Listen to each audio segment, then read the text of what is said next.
We build to have fun in our later years. So last week, one of our team members, he's in their 20s. Most of the guys in our office are very young. 21. I think last born. How old are you? Huh? 19. We call him last born. He's a photographer. For all the pictures that you see online, that's done by last born. He's 19. And so we have between 19, 20s, 21, 22, 23, 24. Who are got 23 mwenye aliongea? Most of them don't even get to 26, 27 going, but they're in their early 20s.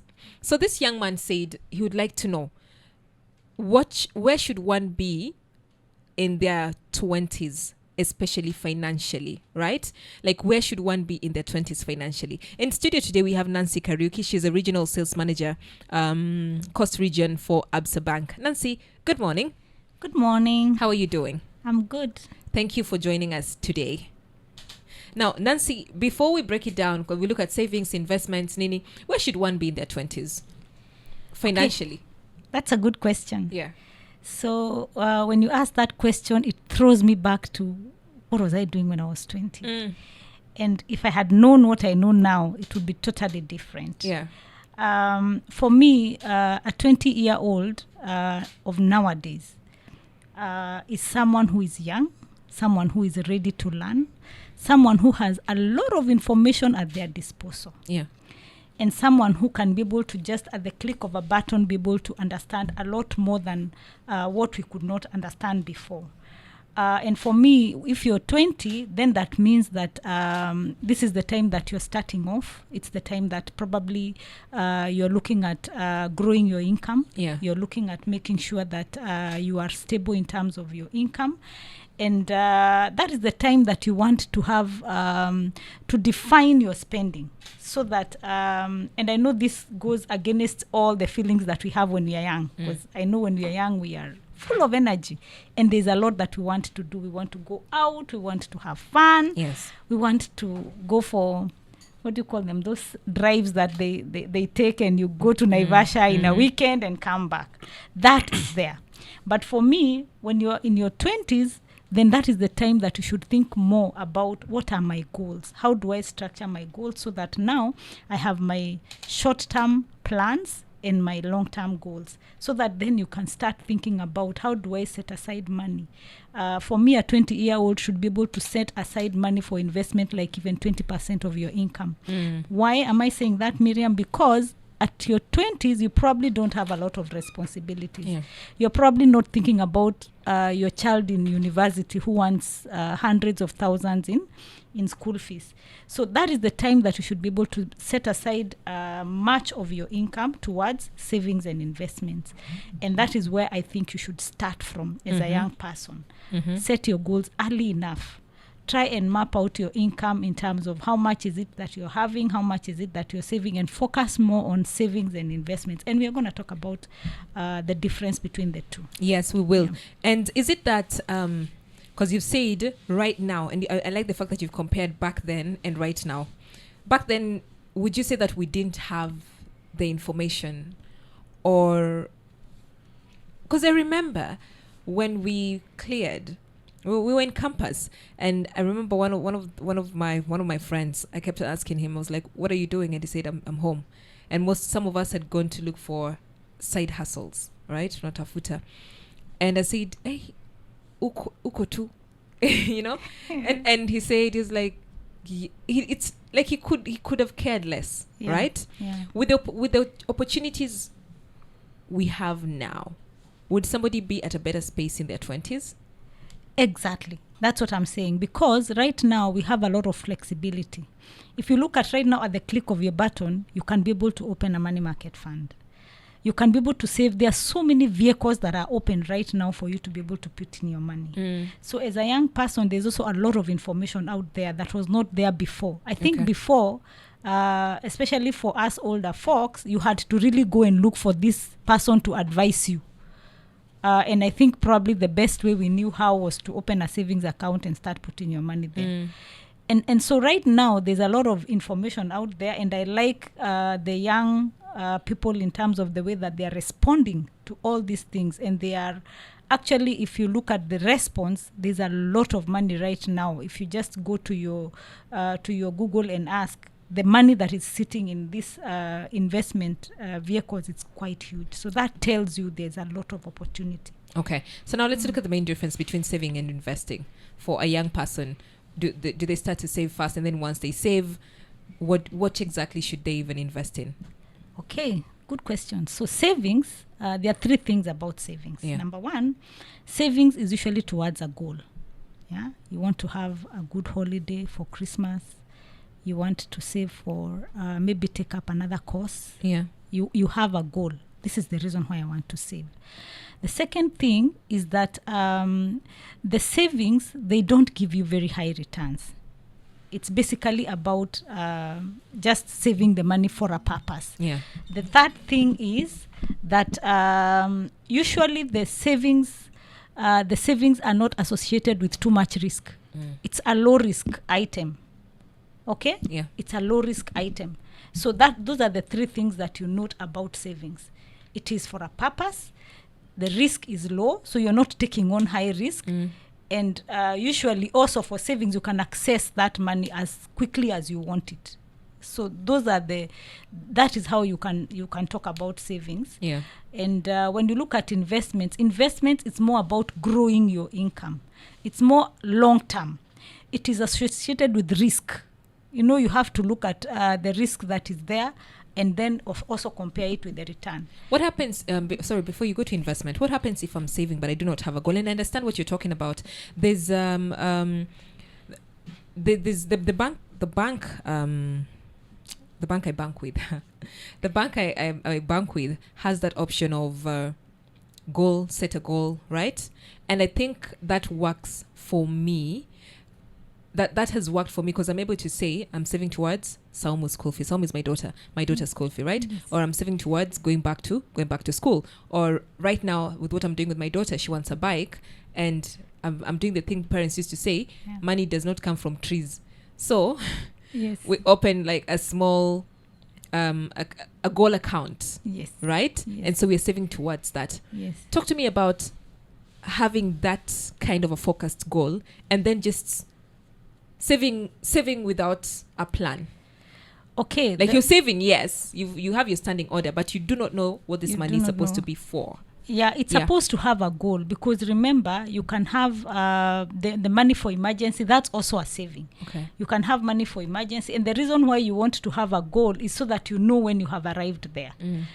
If you just save your money, then probably, and in most cases, you're losing out on opportunities. Yeah. Because if you just keep money in a savings, then you're losing out a lot of opportunities in that money working for you. So if you do not have a reason why you're saving, number one, the motivation, you lose the motivation. Because when you're saving, like, for example, what you have said, it's very easy for you to push yourself because you know, this girl needs a bike. Yeah. I need to pay school fees next term, all that. So, and then you need to separate this money so that you know when you have arrived, so that you can move on to the next goal. If you don't have your goals set up, then you'll not even know when to move, when to do the next thing. You can be in the same place for a very long time, just putting money and saving it, and that money is not even working for you because you do not have the specific goals for which you're saving it for. Yeah. Yeah. Okay. Nimependa hivyo ambavyo kwamba umesema kwamba kama una save uwe na lengo kwamba na save kwa nini. Now sehemu kubwa ya hawa vijana ambao tunawazungumzia, hawa 20s of course, ni ngumu sana upate kama venye Miriam ametoa mfano kwamba ana save kwa sababu kuna baiskeli ya mtoto. Ikishafika huko atatoa, alafu ndo aanze mchakato mwingine aeke. Hawa vijana ambao tunawazungumzia, sehemu kubwa wao hawana hayo malengo. Unaweza ukawashauri nini? Pengine ana save afanyeje? Ana save ili afanye nini? Because I have one. Okay, I would suggest, yes, kama uko na savings zenye unaweka na hauna lengo, mimi ningesuggest ujaribu kupeleka hizo pesa, kwa sababu zimeketi, uweze kuziinvest. Kwa nini? Kwa sababu investment itakupatia mapato zaidi. Hata kama unaweka pesa, wacha ziwe zinazaa mapato zaidi. Lakini ukiinvest tu na umeweka hizo pesa na hauna goal, you see you don't have a goal for that money. Then the best option is to move that money to investment. Okay? But again, have a balance. Have a balance, because there is also, you need to have money for emergency. So the high chances were, and if I just have money, if I'm saving, then the high chances of me just using this money for, Yes. just venye naitaka, unnecessary things, right? That I didn't plan for. And because now you've already brought up an emergency, how much should then I have in an emergency fund? 3 to 6 months salary. Like, how much would I need to be okay for 6 months? Okay. That should be like your emergency fund. Okay? Money that you can be able to access in case of anything. And I think we've talked about before, if you have emergencies that you can be able to mitigate for, then you do that so that you reduce the risks that that are associated with those emergencies. But yes, you can have at least 3 to 6 months, because anything could happen. Okay. So Nancy, the young person in the 20s, they've decided, okay, fine, I'm saving, and they already have their goal, right? So as they're saving the money, let's say it gets to a certain threshold. So now walk them through. You've saved, you have pretty much 200,000, let's say 100,000, right? What now do I do? Because you said when you're saving, the interest is low. Yes. It's it's very low, although even the risk is also low, but the income that you get is minimal. Yes. Very minimal. So as this young person is thinking of, okay, so there's 100K, what do I do with it? Where would you advise this young person to move this 100K? And for somebody who's also just learning about investing, where would you advise them to put it in? Okay, so Miriam, that's a long question. It's a very long question, because when you look at investments, there are various ways in which somebody can invest, and really it depends on the risk appetite of every individual. Or rather, what should this person do with this 100K that's just sitting in the savings account? Now if it is an 100,000, you can decide to put it in various investments. The first option would be the money market securities. That's one of the ways that you can invest your money. So the money market securities, I think the most common that people know is the money market fund. That one, because it doesn't have a minimum and you have only 100,000, then you can put it there. Okay? Because of the amount that you've talked about. But you see, it depends on how much do you have and how long do you want the money to sit there.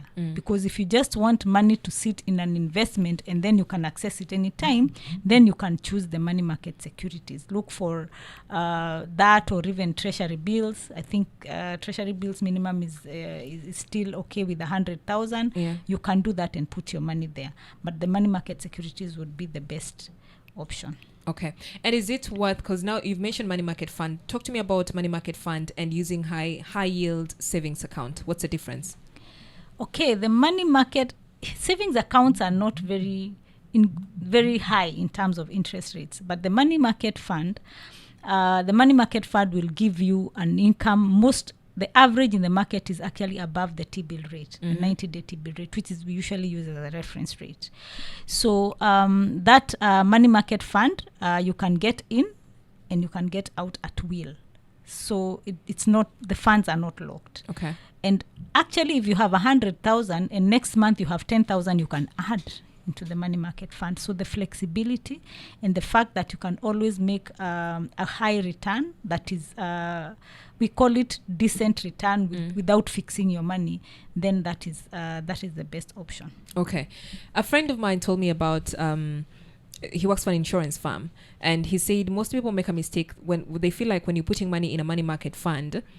So if, let's say I've saved and I have 100K, so I'm like, so I'm going to put this 100K in a money market fund and I leave it alone. He said that one needs to consistently put money in the money market fund. Like, you need to consistently put money. Say, you've saved 100K and you put it there, and then you unaiacha inatulia. Yes. So if I would say, let's say I put 100K, so next month I can put another 10K. So consistently I put 10K consistently every month. It accrues more. What would you say about that? It's a good idea, because again, you see, the money market fund, you are compounding the the interest. Yeah. So it's a good idea because then it grows and it also motivates you to grow.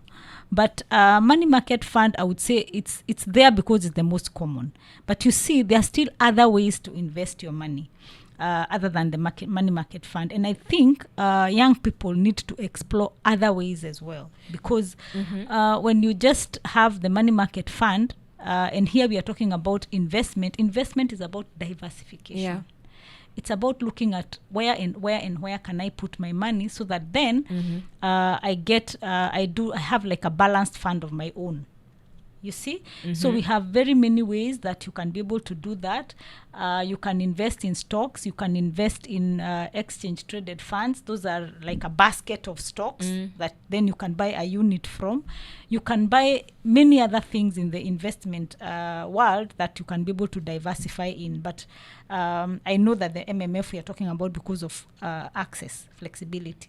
But in terms of return, then if you are a young person and you want to have, to grow in terms of investment, I would suggest you just diversify.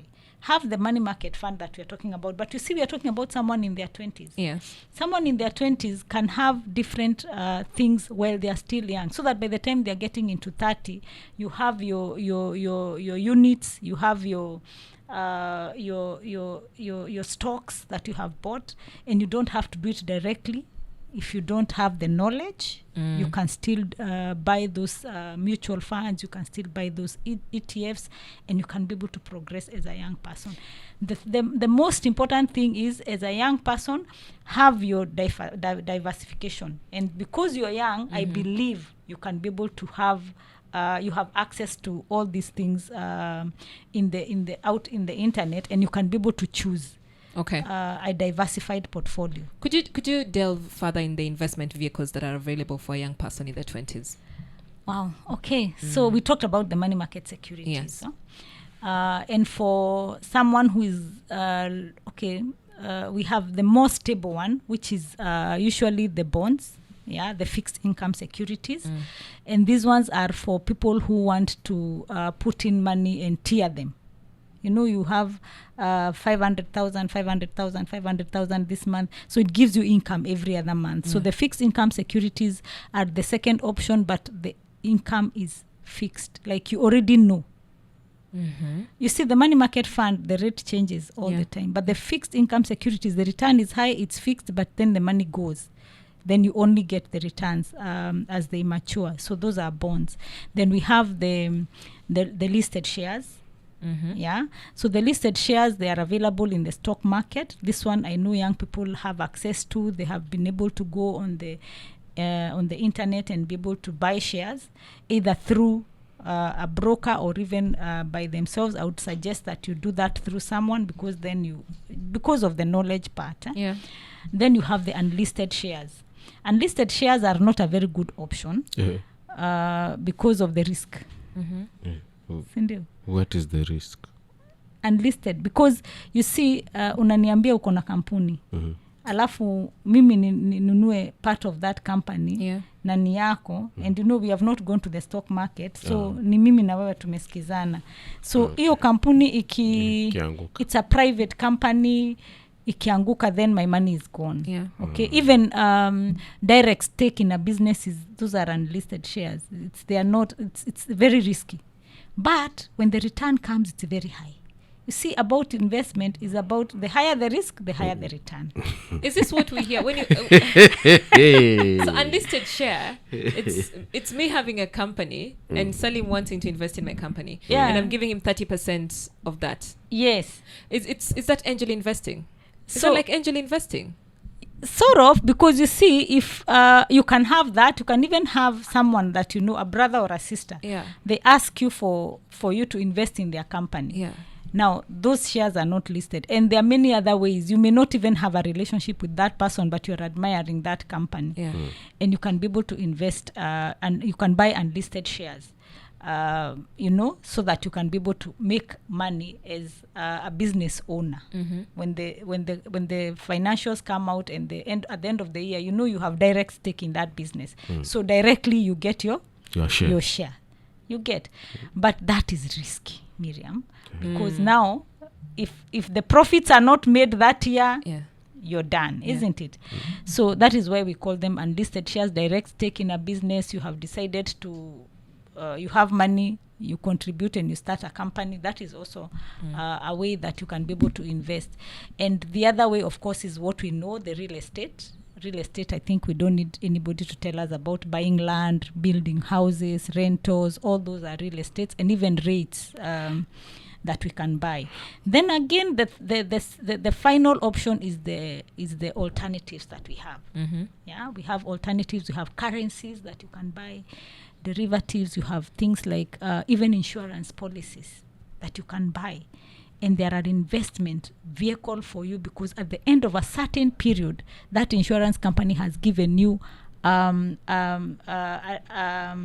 amount that they will give you at the end. So you're contributing every year or to something like an endowment fund, which is actually an insurance policy, but it's an investment for you, because at the end of 5, 10 years, 15, you will get this amount. And of course, the return is usually very high. So that's also an alternative.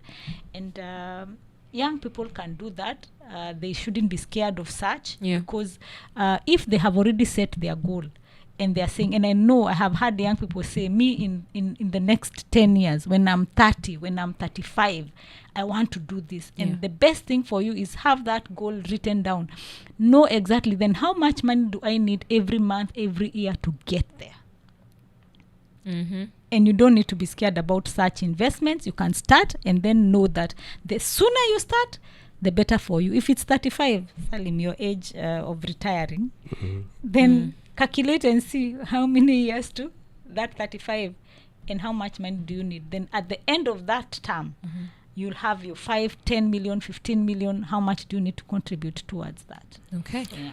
Okay. We are speaking to Nancy Kariuki. She's a regional sales manager, Coast Region at ABSA Bank. And we're talking about saving versus investing. Where should you be in your 20s? Do you have any financial question today? 0700917917. Let's hear from you. We're talking about money, where you should be in your 20s. If you have a question, you know what to do. 0700917917. Oh, Nancy.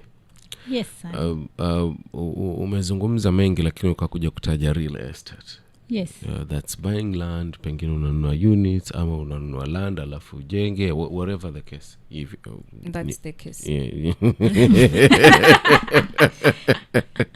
Sasa recently kuna this MP, I think ni MP wa Kiharu, kama nitakuwa sijakosea, Ndindi Nyoro, alikuwa the former chairman budget committee and blah blah blah huko kwa parliament kabla afukuzwe. Amesema buying land and real estate, it's not a good form of investment. Yeah. What do you have to say about that? Okay, land. Real estate. Yes, So let's specifically. talk about real estate. Yes, okay. Because real estate is everything, that is land, buildings, and everything. Yeah. So I would not say it's not a good form of investment, because we all have to live somewhere, if you think about it. Now, the fact that we have areas that are opening up, and we have industries coming up, you have to think about, where are all these people going to live? If you say that, then it's not a good form of investment. What are we going to do? Where are we going to live? For me, I think real estate still forms part of a good investment portfolio for anybody looking to invest. You can have that as part of your investment, but please be keen on the location. When you're buying land or house or whatever it is that you want to invest in, make sure that you have, of course, don't buy blindly. You have to do the proper checks, do the search, check out if this place that you're buying has been probably set aside for some. Maybe there are some sectoral dynamics around it. Is it supposed to be for homes, or maybe is it supposed to be for offices? You could buy and then you find yourself, in the middle. Look at that. And make sure that the person who is selling the land to you is the right person.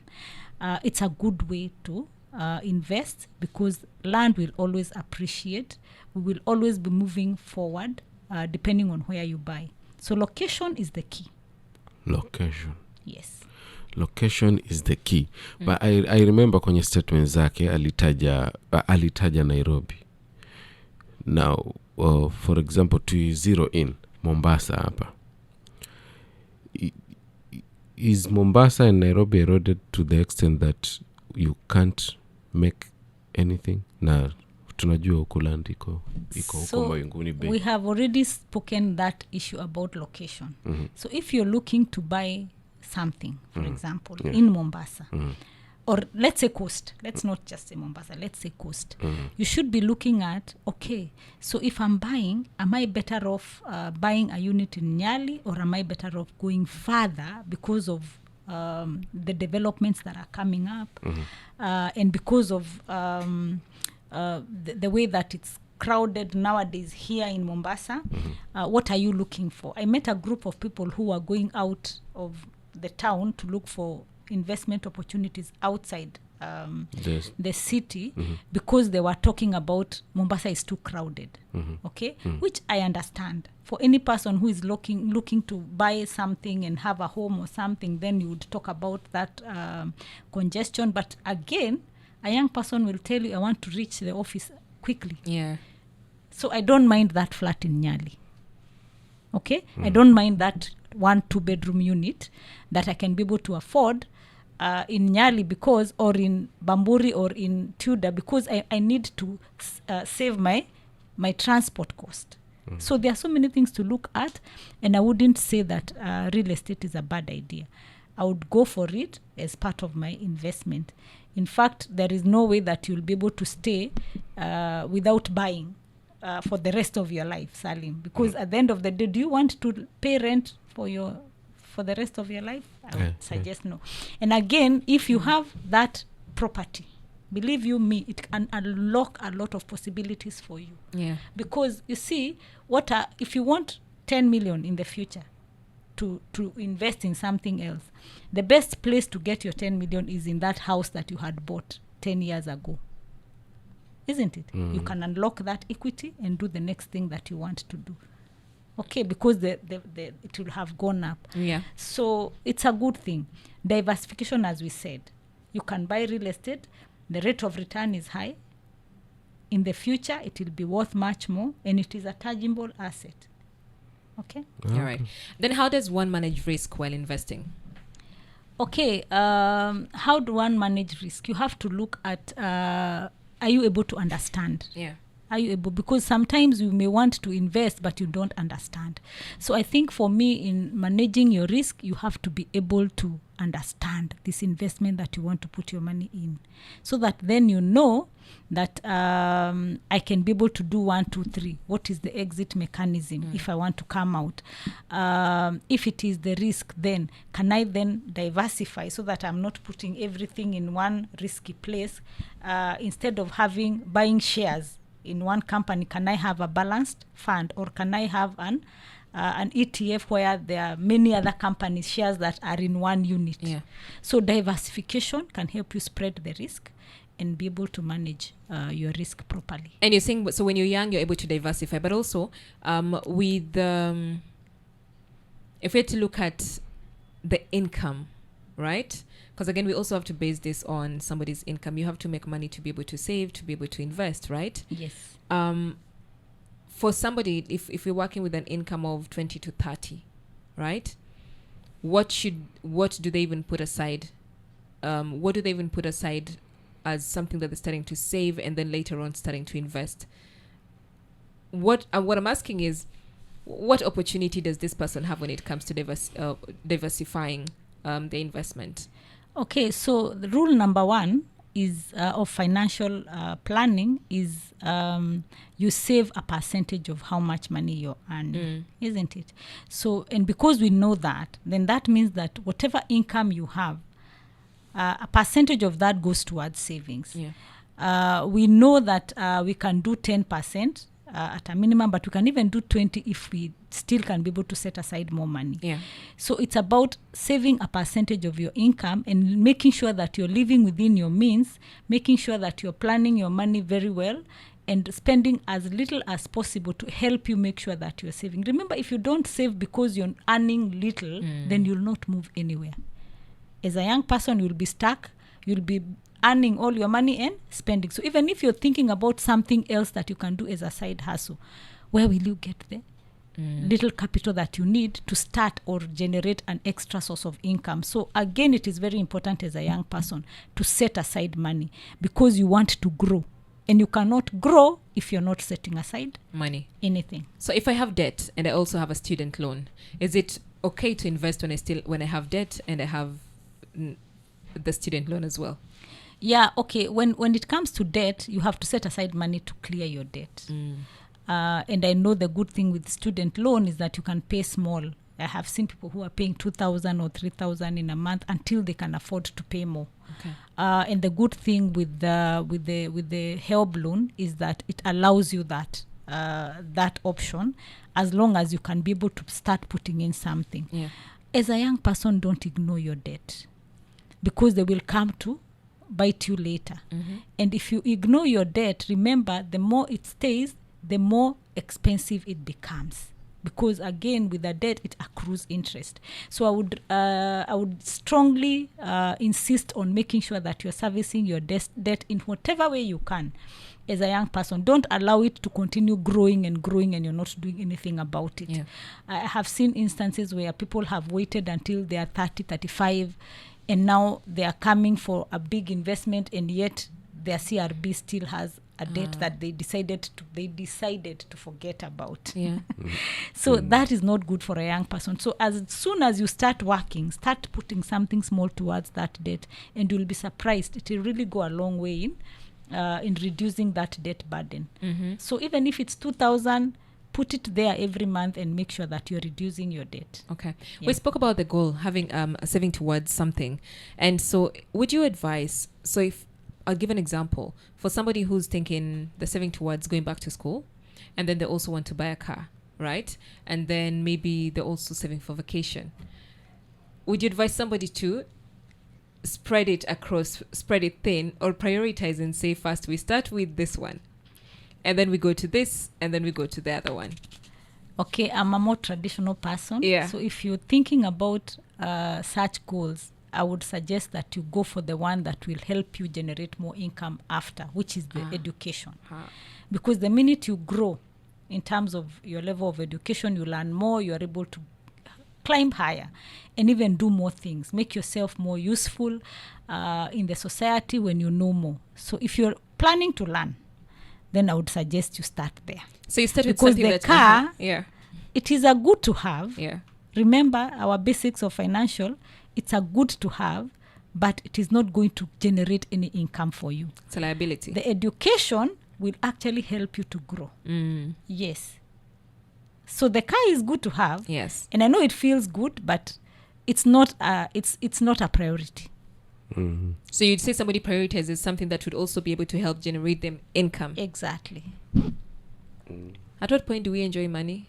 But it's because you have that as a goal, isn't it? You want to, you still want to study, isn't it? So when you can be able to balance it out, and I know there are people who can be able to do both, still save this one, go to school and still save, it's good. But if you're really squeezed, then you really have to look at your options. There's no time to enjoy money if you are really squeezed. No, so you have to talk about the fact that like, at what point do people enjoy money? There is no point. You choose when to enjoy. You will, because you see how I look at it, Miriam. Yeah. When you are in your 20s and you have been able to organize yourself very well. Yeah.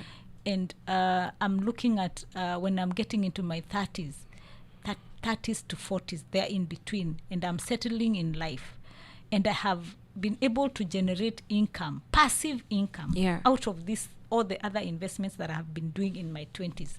Can you see how good that life will be? I don't even have to rely 100% on my salary. I can have passive income to take my children to school. I can have passive income to go on a holiday. But if you don't squeeze yourself early, then you lose out on those opportunities. If you start driving early and you're still not stable, you can imagine the car will come with fuel costs. You'll need to buy tires. Every other day there is something that you need to do. You want to pimp it because again you're young. So there are so many other expenses that will come with that car that might tie you down and you miss out on your Enjoyment. on the course that you wanted to do that will have Yes. landed you in a better place. Yeah. Acha tu kuenjoy. That's a very good breakdown. So we've heard unaanza mapema Ndio uenjoy and then you enjoy baadaye. in the near future, in your 30s, in your late 30s, in your 40s, huko kwa 40s. or mid 30s pia. Yeah, it's Yeah. possible. What's your parting shot? Okay, so for me, my parting shot to the young people is that start early. Don't start off without goals. Okay. It's very important for you to set your goals and set them early enough. Know the difference between savings and investments and look at how can I balance out so that if I have money sitting, then that money is working for me and I'm able to invest that money either in a long-term or in a short-term investment vehicle that can give me a higher return. The sooner you do that, the better for you. As a young person, make sure that by the time you have planned out your life, that by the time you're there and you're settling in life and you have all these other responsibilities to take care of, at least have some of those now investments starting to give you a return. It will really give you a relief. Okay, so that's what I would advise. Have your goals, set your short term, set your long term. If your short term is to go back to school, do it early enough, and you'll be able to enjoy your investments sooner than later. All right. Thank you so much. We have been speaking to Nancy Kariuki. She's a regional sales manager, ABSA Bank in Coast Region. Yeah, we're learning about money.